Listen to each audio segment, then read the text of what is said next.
नमस्कार। जैसा कि आपको जानकारी है कि निर्वाचन कार्य में ड्यूटी लगते ही मन में तरह-तरह के विचार और शंकाएं आना शुरू हो जाती हैं और अनावश्यक परेशान होने लगते हैं। साथियों, मैंने इस वीडियो के माध्यम से आपको निर्विघ्न चुनाव संपन्न कराने का प्रयास किया है और आपकी सारी समस्याओं और शंकाओं का इस वीडियो में निराकरण किया गया है। तो साथियों, आइए हम अब निर्वाचन कार्य को प्रारंभ करते हैं। आशा है आपको ये हमारा वीडियो बहुत पसंद आएगा। साथियों, सर्वप्रथम जैसे ही हमको चुनाव का आदेश प्राप्त होता है तो हम अपनी टीम P1, P2, P3 से सभी का परिचय अभी प्रशिक्षण में हो ही गया होगा, साथ ही से भी परिचित हो जाते हैं। अब हम इस निर्वाचन की संपूर्ण प्रक्रिया को 3 भागों में समझने का प्रयास करते हैं। निर्वाचन के पूर्व दिवस की तैयारियां एवं सावधानियां,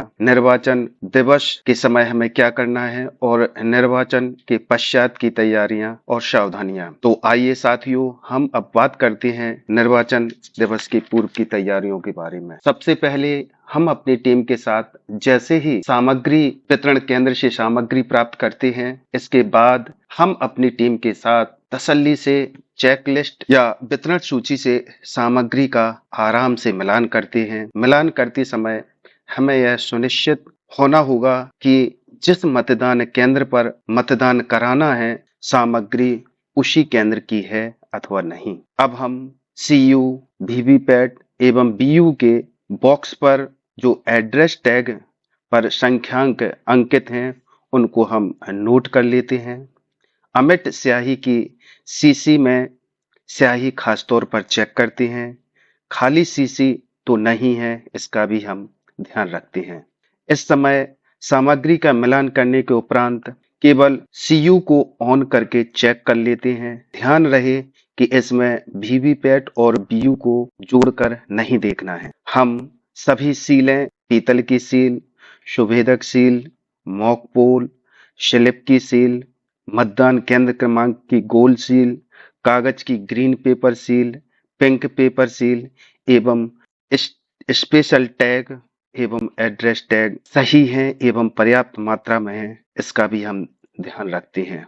ध्यान रहे, इस बार निर्वाचन आयोग ने स्ट्रिप सील को हटा दिया है। निर्वाचक नामावली में चिन्हित प्रति एवं 3 अन्य प्रतियां, मतदाता रजिस्टर 17 का, मतदाता पर्चियां पर्याप्त संख्या में हों। परिणीत लिफाफे, अपरिणीत लिफाफे पर्याप्त संख्या में होना चाहिए। इस प्रकार सामग्री चेक करके अगर कोई सामग्री आवश्यक है तो उसे वितरण केंद्र से प्राप्त कर लेवें। इस बार सारे आवश्यक प्रपत्र फॉर्म सभी एक बुकलेट में प्राप्त होंगे। इसके बाद हम अपनी टीम के साथ निर्धारित सरकारी वाहन से निर्धारित मतदान केंद्र के लिए रवाना होते हैं। ध्यान रहे कि प्राइवेट वाहन का उपयोग नहीं करना है। जैसे ही अब हम मतदान केंद्र पर पहुंचते हैं तो हम मतदान केंद्र के रूप में उसी कमरे को लेते हैं जो निर्धारित है। हम अपनी सुविधा अनुसार अगल बगल का कमरा नहीं ले सकते हैं। मतदान केंद्र पर हम फर्नीचर, विद्युत, प्रकाश व्यवस्था, जल व्यवस्था, शौचालय एवं नोटिस बोर्ड का जायजा लेते हैं और सबसे महत्वपूर्ण, हम 100 मीटर व 200 मीटर की परिधि का चिन्हांकित करते हैं। 100 मीटर की परिधि में चुनाव प्रचार की सामग्री तो नहीं है, उसको मुक्त करते हैं। स्थानीय कर्मियों की सहायता से मतदान एजेंट को प्रातः 5 बजे उपस्थित होने की सूचना देवें और जो प्रपत्र की आवश्यक जानकारियां पूर्व से भरी जा सकती हैं, उन्हें 1 दिवस पूर्व ही संध्या काल या सोने से पूर्व भरने का प्रयास करते हैं, जिससे मतदान दिवस पर हमारे पास पर्याप्त समय रहता है। यह कार्रवाई मतदान दिवस पर अत्यधिक सहायक सिद्ध होगी। सारे आवश्यक प्रपत्रों की जानकारी जल्दबाजी में नहीं भरें, सोच समझकर ही इसकी पूर्ति करते हैं। मतदान दिवस के दिन की कार्यवाही प्रातः सर्वप्रथम बूथ एवं मतदान अधिकारियों की बैठक व्यवस्थाओं का सुनिश्चित कर बूथ के पास गोपनीयता भंग नहीं होना चाहिए, कोई खिड़की नहीं होना चाहिए, प्रकाश की पर्याप्त व्यवस्था होनी चाहिए। इस प्रकार की व्यवस्थाएं होते हुए अब हम मॉक पोल की तैयारी शुरू करते हैं। प्रातः 5 बजे पोलिंग एजेंट के आगमन का प्रयास हो ताकि नियुक्ति संबंधी कागजी कार्रवाई पूर्ण कर सकें। वास्तविक मतदान के 90 मिनट पूर्व मॉक पोल का आयोजन करना है। इसके लिए हम ईवीएम का उचित संयोजन करते हैं। बीयू को वीवीपैट से एवं वीवीपैट को सीयू से जोड़कर श्रेणी क्रम में जोड़ लेते हैं। बीयू व वीवीपैट को वोटिंग कंपार्टमेंट बूथ में रखें तथा सीयू को P3 की मेज पर रखें। मॉक पोल की तैयारी कर लेते हैं। वीवीपैट पर सीधे कोई बल्ब की रोशनी नहीं पड़ना चाहिए। अब संयोजन के बाद वीवीपैट की नॉब को वर्किंग मोड पर हॉरिजॉन्टल से वर्टिकल करते हैं और अगर कोई पोलिंग एजेंट नहीं आए हैं तो हम 15 मिनट तक इंतजार करते हैं। इसके बाद मॉक पोल हम प्रारंभ कर देते हैं। कनेक्शन बीयू वीवीपैट सीयू पिलकों को डोरी पकड़कर लगाएं। सही लगने पर 2 बार चटकी आवाज आएगी और उंगलियों से दबाकर निकालें। पहले वीवीपैट को चालू करें, वीवीपैट के बाद सीयू चालू करें। डिस्प्ले सेक्शन में देखें, बैटरी आदि की जांच कर लेते हैं। वीवीपैट से 7 पर्चियां जो निकलती हैं उनको रबड़ लगाकर अलग रख लेते हैं। टोटल का बटन दबाकर हम एजेंट को ये दिखाते हैं कि टोटल वोट 0 है और वीवीपैट का खाली विंडो एजेंटों को दिखाते हैं। मॉक पोल प्रारंभ करते हैं। मॉक पोल में सभी बटनों का उपयोग करते हुए हम कम से कम 50 वोट डलवाते हैं और सिर्फ पीयू बदलने पर एक वोट मॉक पोल में डलवाया जाता है। मॉक पोल पश्चात टोटल देखकर क्लोज वाला बटन दबाते हैं। इसके बाद रिजल्ट पीला बटन दबाते हैं और एजेंटों को रिजल्ट दिखाकर उनको नोट कराएं और मिलाते हैं। इसके बाद वीवीपैट से पर्चियां निकालकर एजेंटों को दूर से दिखाकर संतुष्ट करें। पर्चियों में मॉक पोल की सील लगाकर काले लिफाफे में रखते हैं और क्लियर का बटन दबाते हैं। एजेंटों को डिस्प्ले सेक्शन चेक करवाते हैं और टोटल का बटन दबाकर एजेंटों को सुनिश्चित करते हैं कि अब ईवीएम में 0 वोट हैं। इस प्रकार हम सुनिश्चित करते हैं कि हमने CRCT कर दिया है। अब हम वास्तविक मतदान के लिए ईवीएम को तैयार करने के लिए शीलिंग की प्रक्रिया करते हैं। सबसे पहले हम सीयू को ऑफ कर देते हैं और इसके बाद हम रिजल्ट सेक्शन को शीलिंग करते हैं। ग्रीन पेपर सील पर हम पीओ के हस्ताक्षर और एजेंट के हस्ताक्षर करवाकर उसको हम इस प्रकार सील करते हैं कि उसका लाल सिग्नल नीचे की तरफ और हरा ऊपर की तरफ, और उसको उसमें प्रवेश करा के और स्पेशल टैग से हम क्लोज बटन को लंबे धागे से सीलिंग करते हैं और बाद में एड्रेस टैग लगाकर हम सबसे पहले सीयू को सील्ड करते हैं। इसके बाद वीवीपैट के विंडो को हम एड्रेस टैग से सील करते हैं और इस प्रकार सारी सीलिंग के बाद हम वास्तविक मतदान प्रारंभ करवाने के लिए हम तैयार हो जाते हैं और अब उसको सीयू को हम ऑन करते हैं और इस प्रकार हमारी अब ईवीएम वास्तविक मतदान के लिए तैयार हो जाती है। अब हम बात करते हैं P1, P2 और P3 के दायित्वों के बारे में। हमारा जो मतदान अधिकारी प्रथम P1 है वो चिन्हित प्रति का प्रभारी होता है। सबसे पहले मतदाता की पहचान सुनिश्चित करना, मतदाता क्रम संख्या पढ़कर सुनाना, मेल के लिए लाल स्याही से क्रॉस करना, फीमेल के लिए क्रॉस करके एनसर्कल करना और थर्ड जेंडर के लिए क्रॉस के साथ स्टार चिन्हांकित करना एवं प्रत्येक 2 घंटे की जानकारी पश्चात पीठासीन को कुल मतदाताओं की संख्या की जानकारी देना। ईडीसी मतदाता होने पर चिन्हित प्रति में अंत में उसकी प्रविष्टि कराना, एएसडी मतदाता की सूक्ष्मता से जांच करना और अन्य वैकल्पिक दस्तावेजों की जांच करना। इसके बाद हम बात करते हैं P2 के महत्वपूर्ण कार्य है। यह 17 का मतदाता रजिस्टर का प्रभारी होता है। इस बार मतदाता रजिस्टर में ओपनिंग और क्लोजिंग, मतदान के पहले और अंत में टिप्पणी लिखना है। इसके बाद P2 को अमिट स्याही लगाना है। सामान्य मतदाता को बाएं हाथ की तर्जनी में स्याही लगेगी, अंधे विकलांग के साथी को दाएं हाथ की तर्जनी में और प्रॉक्सी वोटर को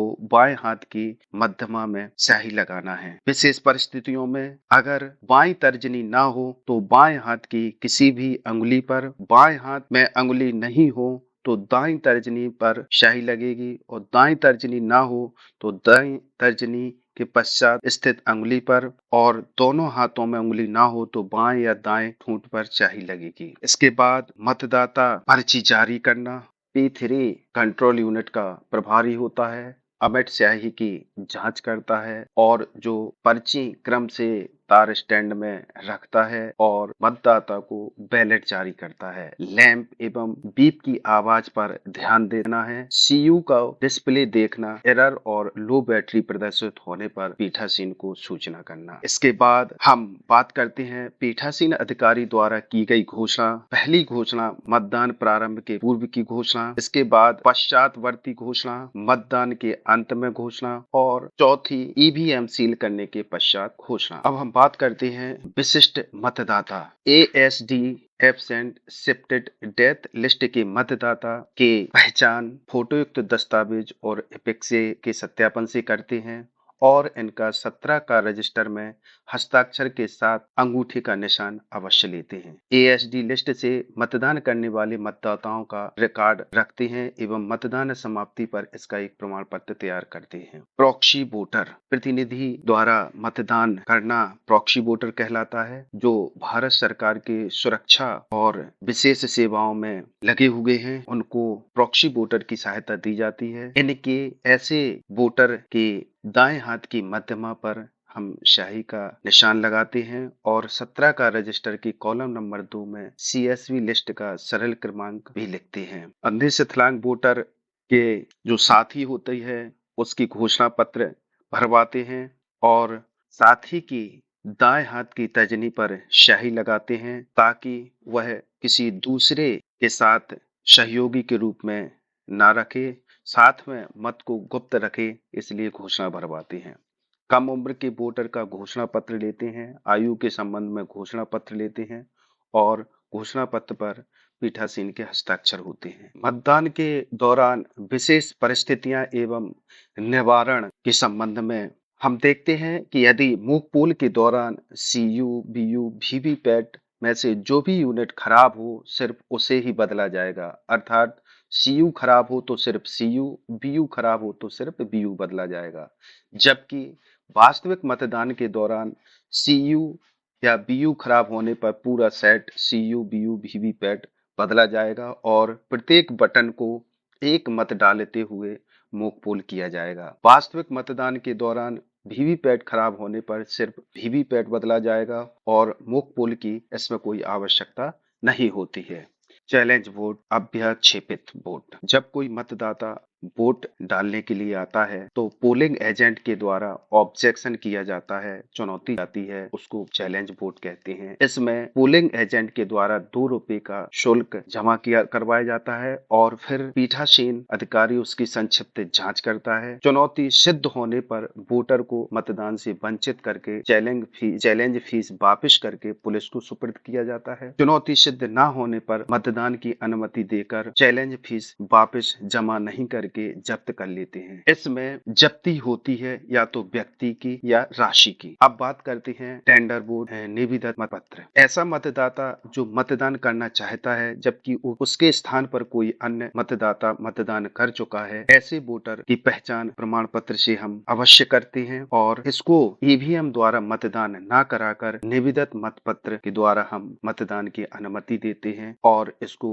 एरोसील के द्वारा निविदा मतपत्र के द्वारा इसको हम मतदान के लिए अनुमति देते हैं और फॉर्म 17B 17 खा में मतदान का रिकॉर्ड रखते हैं। ऐसा मतदाता जिसके मतदाता रजिस्टर 17 का में एंट्री भी हो चुकी है और स्याही भी लग चुकी है, इसके साथ CU का बटन भी दबाया जा चुका है, लेकिन वो वोट डालने से मना करता है। ऐसी स्थिति में 49 ओ अर्थात ऊषा ही भाग गया के तहत हम 17 का में 49 ओ मत देने का विनिश्चय करने वाले की एंट्री करते हैं। इसके बाद 49 एम ऐसा मतदाता जो 17 का रजिस्टर में एंट्री के पश्चात स्याही भी लग चुकी है, बैलेट बटन भी दबाया जा चुका है, लेकिन वो अपना सभी के सामने वोट डालने के लिए बोलता है या उजागर करता है या गोपनीय भंग करता है। ऐसी स्थिति में पीठासीन अधिकारी उसको 49 एम के तहत कार्रवाई करते हुए उसको मत देने से मना कर सकता है और उसको वंचित किया जा सकता है और अगले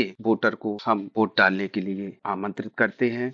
ऐसी स्थिति में हम, जो कि अंतिम मतदाता है और हमें क्लोज का बटन दबाना है, तो वो कार्य नहीं करेगा। इस स्थिति में हम वीवीपैट का प्लग हटाकर सीयू को ऑफ कर देते हैं और फिर ऑन करके उसको हम क्लोज बटन दबा देते हैं। इसके बाद एक 49 MA ऐसा मतदाता जो वोट डालने जाता है और वो कहता है कि मैंने वोट किसी को दिया है और वीवीपैट पर पर्ची किसी की आ रही है, ये टेस्ट वोट कहलाता है। इस स्थिति में हम 17 का रजिस्टर में मतदान की पुनः प्रविष्टि करते हैं और पीठासीन व एजेंट की उपस्थिति में टेस्ट वोट रिकॉर्ड करवाएं और पेपर स्लिप पर अवलोकन करें। आरोप अगर सही होता है तो आरोप को सूचित करके मतदान रोक देते हैं। आरोप गलत होने पर हम उस व्यक्ति को पुलिस के हवाले करते हैं, क्योंकि इसमें कारावास और भारी जुर्माना राशि का प्रावधान होता है। मतदान समाप्त होने के समय 6 बजे से 5 मिनट पूर्व पीठासीन अधिकारी ऊंची आवाज में मतदान कक्ष के बाहर यह घोषणा करते हैं कि मतदान का समय समाप्त होने वाला है और ठीक संध्या 6 बजे जो भी मतदाता पंक्ति में रहेंगे उन्हें ही मतदान की अनुमति दी जाएगी। और इस प्रकार मतदान समाप्ति के समय से पूर्व पीठासीन अधिकारी पंक्ति में लगे मतदाताओं का आकलन कर पूर्व से संख्या 1 से प्रारंभ करते हुए पंक्ति में लगे कुल मतदाताओं की संख्या के बराबर टोकन तैयार कर लेंगे और पंक्ति में लगे अंतिम व्यक्ति की तरफ से संख्या 1 को टोकन देते हुए आगे की ओर क्रमानुसार टोकन का वितरण करेंगे और 6 बजे मतदान समाप्त होने के समय के उपरांत सिर्फ पूर्व से पंक्ति में लगे टोकन प्राप्त मतदाता ही वोट डाल पाएंगे। इस प्रकार अंतिम मतदाता जिसके पास टोकन क्रमांक 1 हो उसके मतदान के उपरांत वास्तविक मतदान उपरांत मतदान समाप्त हो जाता है और तत्पश्चात पीठासीन अधिकारी टोटल बटन दबाकर कुल डाली गई मतों का मिलान मतदाता रजिस्टर पंजी 17 की काख में अंकित मतदाताओं की संख्या से करते हैं। प्रत्येक 2 घंटे में भी हम टोटल का बटन दबाकर 17 का की रजिस्टर से मिलान करते रहेंगे एवं पोलिंग एजेंट को भी इसके प्रदर्शन की सूचना देते हैं और मतदान समाप्ति को उपरांत क्लोज बटन दबाकर वास्तविक मतदान को समाप्त किया जाता है। इस प्रकार हम 17 का रजिस्टर को लाल पेन से रेखांकन करके हम अंतिम मतदाता का लिखते हुए हम इसमें क्लोजिंग करते हैं। सीयू का क्लोज बटन दबाने के बाद सीयू का स्विच ऑफ करते हैं और बीयू वीवीपैट और सीयू का वियोजन करके वीवीपैट को ट्रांसपोर्ट बोर्ड में करते हैं। वीवीपैट की बैटरी निकालकर प्रमाण पत्र तैयार करते हैं। बीयू, सीयू और वीवीपैट को बॉक्स में रखकर एड्रेस टैग द्वारा सील करते हैं। मतपत्र लेखा 17C तैयार करके एजेंट को देते हैं।